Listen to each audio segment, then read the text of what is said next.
I'm delighted to kick off the afternoon here with a panel of brilliant thought leaders, just saying. And we're going to talk about quality and quantity. What makes a great qubit, and can we do more with less? So my sort of opening qualifier here is it's not always about the number of qubits. Sometimes quality is key. Which applications benefit most from high-fidelity, low-error qubits? We're going to get into all that with our next panel. I always like the panelists to introduce themselves. I could go on and on. And again, they're on LinkedIn. They have papers on Google Scholar, whatever. It's all out there in the archive. But let's start with Stephanie. Just give us a couple words about, introduce yourself, name, role, company, why you love quantum. Sure. You and I have had this conversation. Yeah, we have. So yes, thank you all for coming to this chat and for inviting. So my name is Stephanie Simmons. I have been in quantum for 24 years, count them, and I fell in love with it early and never looked back. And the dream is very much alive to deliver the exponential speedups we've all been excited for as an industry for 20, 30 years now. So I'm the founder and chair and chief quantum officer of Photonic. We're 150 people worldwide, and we have subsidiaries in the UK and the US. And we are using optically linked silicon spin qubits to network and scale our way to commercial value. Great. Thanks, Stephanie. Will. Great. Hi. My name is Will Zhang. I'm a partner at Quantum Nation. We're an early stage venture capital fund that invests in physics tech, which is a category that you're going to hear more about. You've heard of biotech. Physics tech is one that's coming along. And quantum is obviously one of the biggest things happening there. My own background's been in quantum computing. I've worked as an operator in academia and in big companies. So what comes next is helping other people. And that's how I think about venture capital. Looking forward to the conversation. Great. Thanks for having us. Thank you. Sebastian, please. Yeah, sure. So my name is Sebastian. I'm a scientist and atomic physicist by background. I run a research group, and I'm also CTO and co-founder of Planck. And we're right now about 70 people doing neutral atom quantum computing. And that's why I'm here. Great. Well, welcome. Thank you. Glad you're all here. I want to start with definitions and criteria. So we're talking about quality, put the glasses on, in a qubit. What characteristics are we referring to? So we're hearing a lot about sort of error correction and fault tolerance, right? But how do those definitions vary across different quantum platforms? Sebastian, you want to go first? Talk about your take on that? Yeah, I mean, there's a few things that are important. A single qubit can have a coherence time. That's important. If it's longer, that's better. If you compare it to the gate time, you want to have many gates fit within one coherence time. Then there is the question of how well can you measure a qubit. That's commonly summarized in terms of state preparation and measurement errors. So you can be better or worse at measuring it. And then, of course, the most important thing is the quality of your gate operations. They can be better or worse.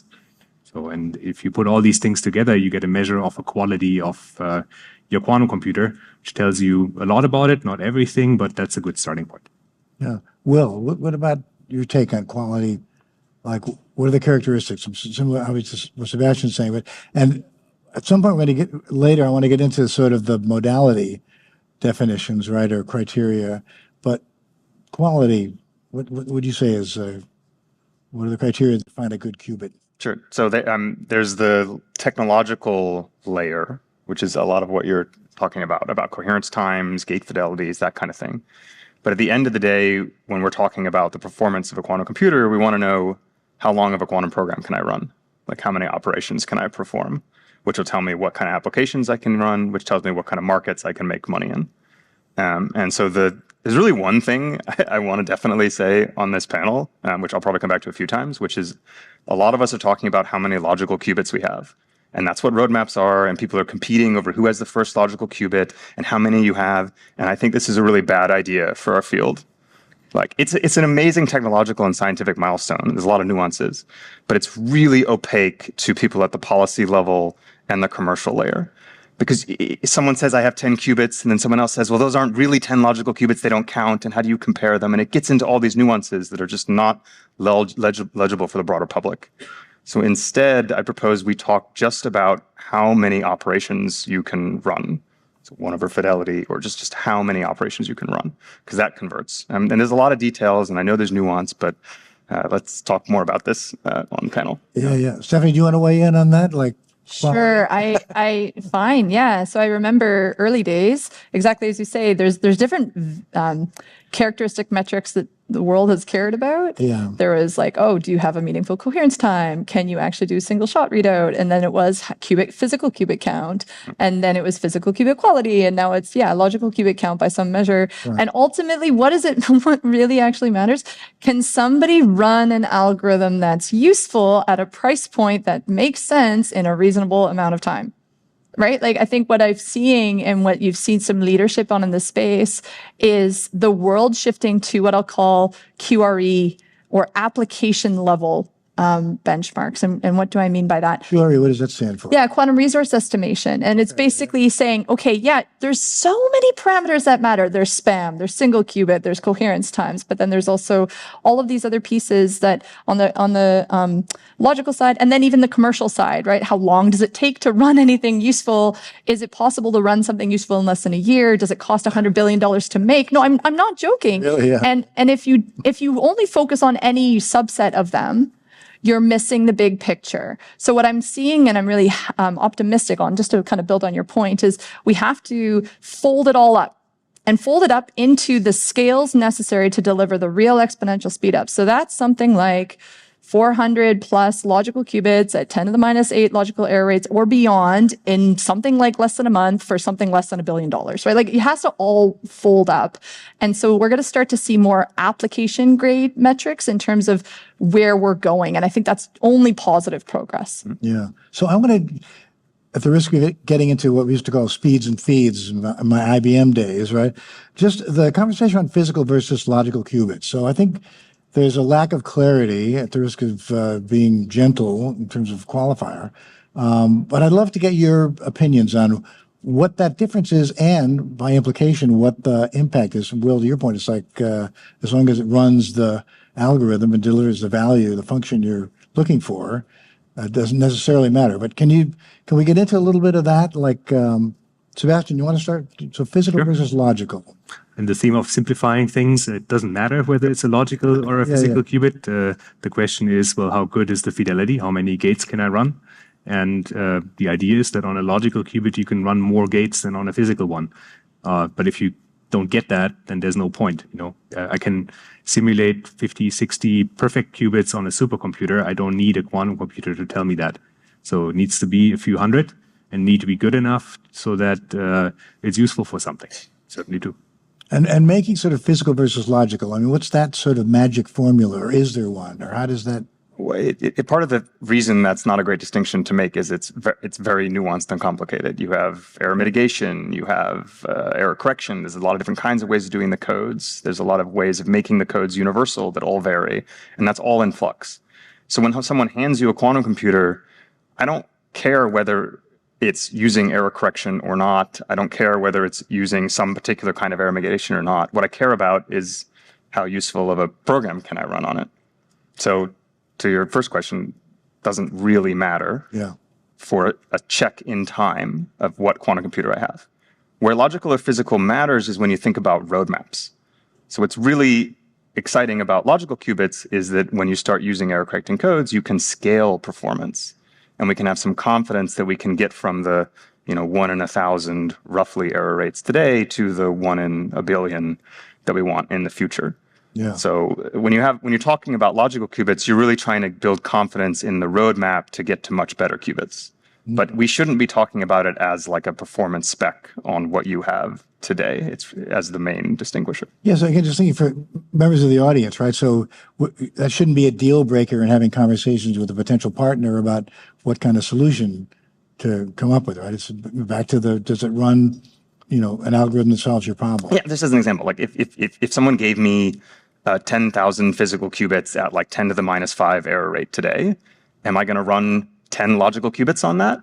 Like, not as a user. Like, that's not useful. Yeah. I'll probably try and do some kind of in-between programming thing. So the number of logical qubits, I would say, is not the thing you should be leading with for your thing today.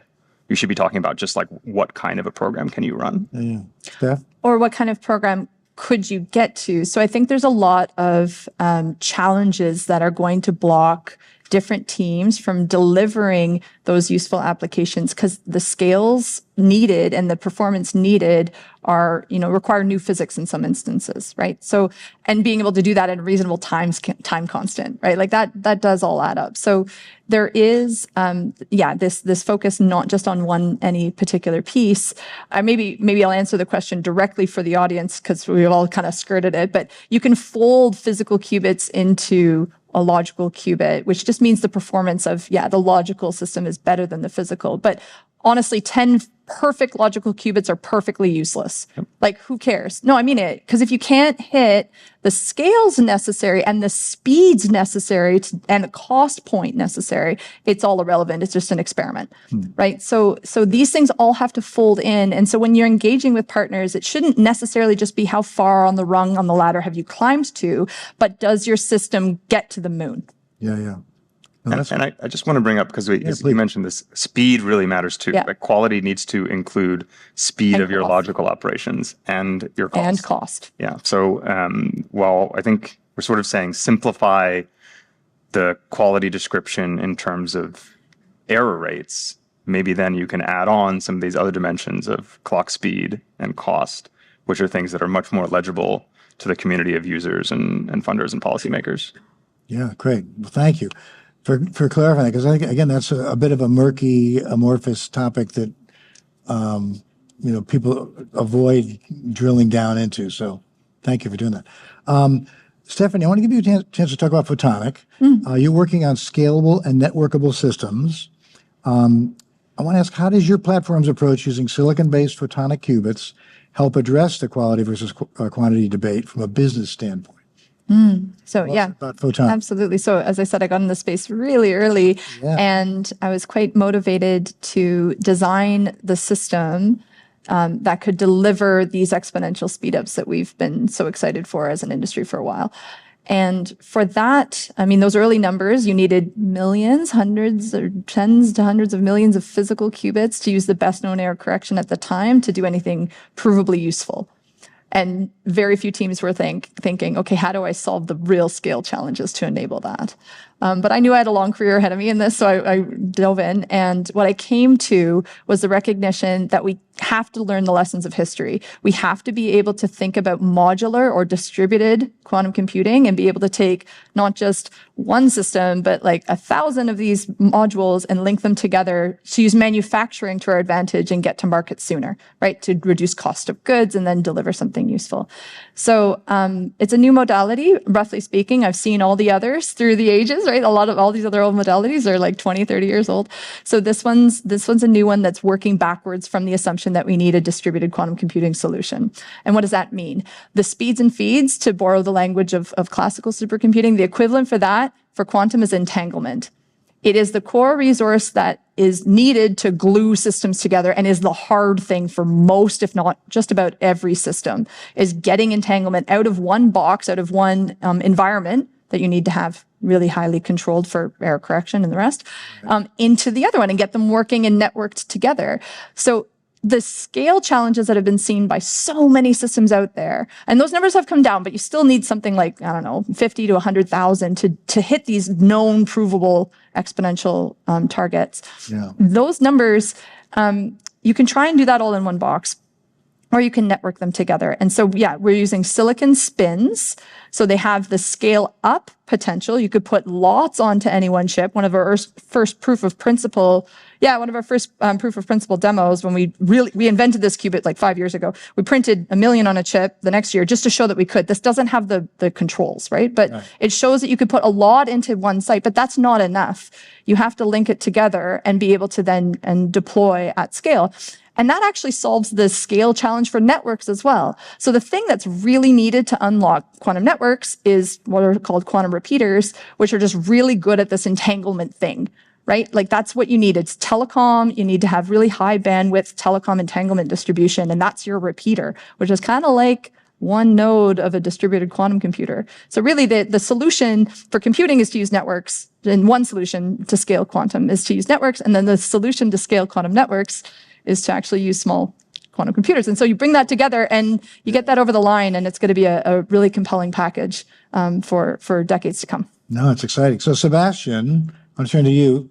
PlancQ is doing neutral atom technology, right? So, I want to get your take on how that positions you competitively in terms of cost, scaling, long-term commercial deployment. Sure. We're going to get more complicated now again. So Yeah. this whole theme that Stephanie picked up is for a different modality, you have this problem that there is a reasonable number of physical qubits that you can put into one box, as you say. And the number might be very small, might be a few, or it might be rather large. And depending on that, you have to face the problem of networking quantum computers together earlier or later on. One advantage of neutral atoms is that we today, without any work, can put millions of them in a small device. It's not an issue, but the same thing. I mean, you have to control them individually. So for us, the midterm goal is to reach a system of hundreds of logical qubits with good enough fidelity so that you cannot compute the result of what this device does on a supercomputer anymore.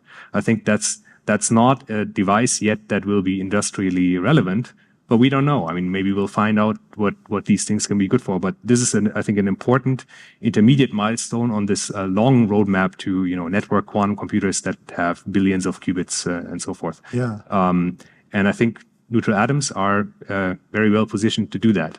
And again, it's mostly because nature gives us a few gifts here, right? They're all the same. We don't have to do anything there. And that lets us solve the hard problems. And for us, this is individually controlling each and every qubit with light. We do that with laser beams. Yeah. So not leveraging silicon foundry technology from 75 years of... No, we're leveraging atomic physics from 130 years. Yeah. Different approaches, right? There's a qubit landscape that we're all, investigating and chasing. Will, I want to turn to you and ask from an investor's perspective, how do you weigh the trade-offs between companies prioritizing qubit count versus quality, if they do, and implications for ultimately addressing fault tolerance and error correction? Yep. The really big, venture capital is about home runs, and the really big markets for quantum require lots of very, very good qubits. So if you're limited to something that, you might argue that someone could have a technology that grabs the early market and then uses that position to kind of become the incumbent and to lead as the markets get bigger. But I think in quantum, that story is less likely. Because if you commit to some technology that's maybe only going to be the leader for the next few years, then there's a good chance that something else might come along and be a lot more scalable. And I think that's been the story of quantum for the last, let's say the first 10 years of the industry. There's more modalities that look viable today than, at least at a headline level, looked viable in 2018, 2019. And that might keep happening. I think one way that will keep happening is maybe we've looked at most of the ways of doing this in terms of different kinds of physics. Of course, there could still be more, but there's going to be a lot more choices around how you actually do the error correction. And I think we're going to, at some point in the next few years, we're going to start seeing startups whose first milestone is not, here are my first physical qubits. It's my first logical qubit is the thing I do in my seed stage or my series A. And there's going to be a lot of different ways, even within some modality, let's say neutrals or spins or semiconductor or something. There's a lot of choices about how you actually implement the error correction. So from an investor perspective, I think you need to, we have a portfolio for a reason. And we think there's a lot of really great early stage ideas still coming out. There's a second point I want to make, which comes to this modularity topic. So a lot of different modalities are realizing that they're going to be more modular, which means there's opportunities for companies to partner with each other and not do everything totally vertically and in-house. So we have some portfolio companies that make quantum memories or make these repeaters or make some of the networking components, and they can work with quantum computer vendors like you guys or others to help build components to make everyone move faster. And there's also control electronics. There's a lot more kind of in the supply chain picks and shovels layer than there used to be. And this stuff's further along than people think. Like WeLink and MemQ make memories, and QNect is in our portfolio. They're in New York. They have been running a quantum internet between Brooklyn and NYU and Brookhaven National Lab. It's the kind of thing you can run it for a month, hundreds of thousands of entangled pairs per second at a pretty good fidelity, and it runs on normal telecom fiber, you can go buy a couple racks, plug it in, and now you get an entanglement at kind of an urban scale. And that sounded like sci-fi like 4 or 5 years ago, and not everybody knows that. But that when they have that capability, then different versions of quantum computer vendors can start to use it too, and everyone will start to accelerate. So that's the second theme. The modularity means there's a lot more opportunities to partner. Yeah, that's great. Let's talk about the qubit landscape. We kind of implied that, that's a topic of interest, certainly. So how do you see it evolving in the next 3 to 5 years? I mean, as you said, maybe there are qubit modalities that we haven't discovered or that will appear, or will there be interoperability between qubit modalities that we haven't seen? I actually was at MIT recently, and they were doing an experiment to run, I think, photonic with superconducting and connect those two approaches somehow. So, Stephanie, what's your take on how this landscape will evolve over the next, say? Yeah, I think the U.S. government has taken a great leadership position by running this DARPA QBI effort, which is actually trying to take a look at how all of these different efforts out there do roll up using quantum resource estimation. Like what actually will deliver value with, if you actually put together all the details, all the speeds, all the feeds, all the different details of the physics, what do you get at the end? And so I hope that will be driving a bit of a shift in the way that the entire ecosystem is talking about it, because there's some that just aren't viable because they can't deliver like at the scales that they could meaningfully achieve, or at the speeds that they can meaningfully achieve, or at the costs that they can meaningfully achieve. It's just not going to deliver value. And so time enough or soon enough? Yeah, like if it takes a year to run an algorithm, then it's really not like, even if it could be done, like it's not, you have to assume that everybody else would fail.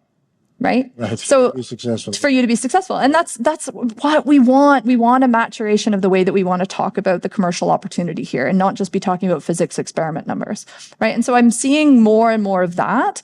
And I think that would be driving some good conversations across the board. And what it is going to do, I think, is going to focus efforts on the things that can really achieve solve that bottleneck issue. So the bottleneck issue is not just, how quick you can run a logical qubit. Can you hit the logical error rates at a good price point? Can you link it together, right? Can you actually link these things together and make use of manufacturing? So those will be ingredients, but the real story is who has a meaningful shot on goal, and how do we accelerate those efforts to go and have the rising tide lift all boats, right? As soon as we get a killer app, this conference is going to look very different, right? It's going to be filled with a whole bunch of users that are clamoring to get their hands on it, with real urgency, and that's going to be a beautiful phase for this industry. Yeah. Will, your take on the qubit modality landscape?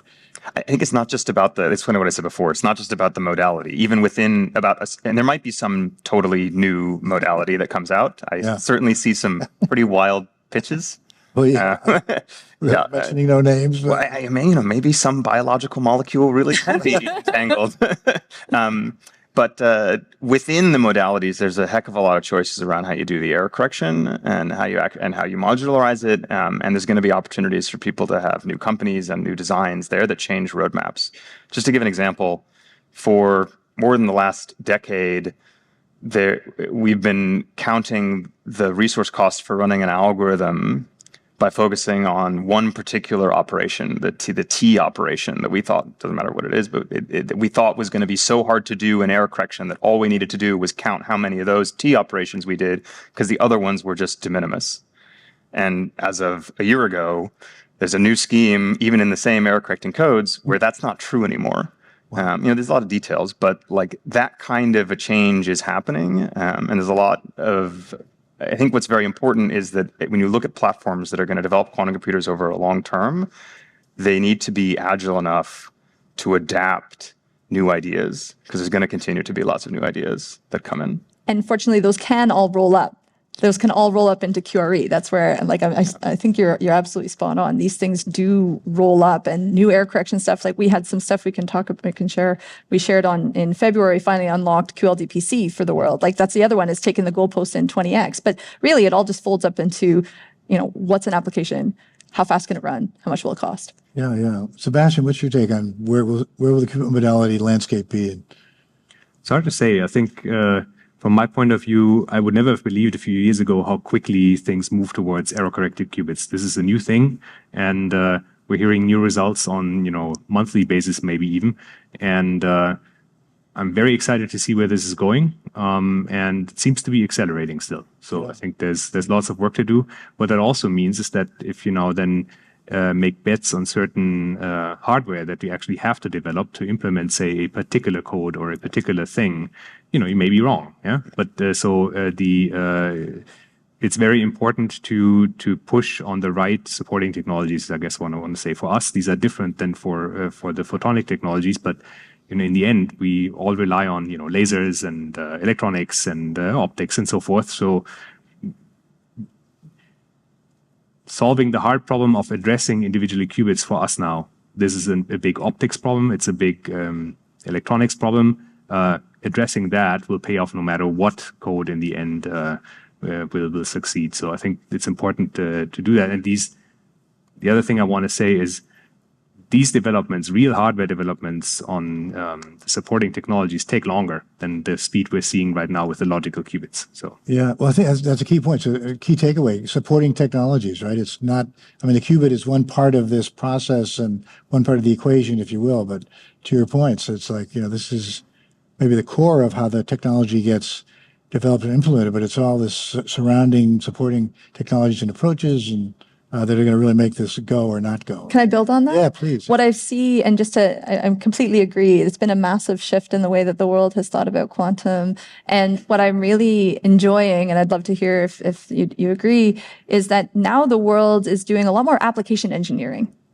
Right. So the reason why 25 years ago they thought it was 100 million qubits is because they hadn't done the kind of algorithm work and the application engineering to crunch that into the smallest possible size. And even last week, there was another breakthrough in how we want to think about pieces of quantum algorithms to make them run more parallel, more quickly, right? Reduce the cost. So what I'm seeing as we're shifting away from this NISQ phase, where people were hopeful that you could achieve something commercially valuable using noisy qubits. Now people are working more on doing the hard work of actually solving the real big challenges, and then bringing in those goalposts, like doing the work to make it sooner. And that's only good for the field.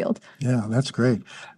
So we have some questions on Slido, and this one is a little bit off topic, but I think it's important since I have these three large brains here that we address it. I'm going to paraphrase it, but is it safe to advise African countries to wait until the Westerners and Chinese driver machines before thinking about a continent-wide quantum internet? I would say more broadly, implications for the global South around qubits and quantum computing writ large.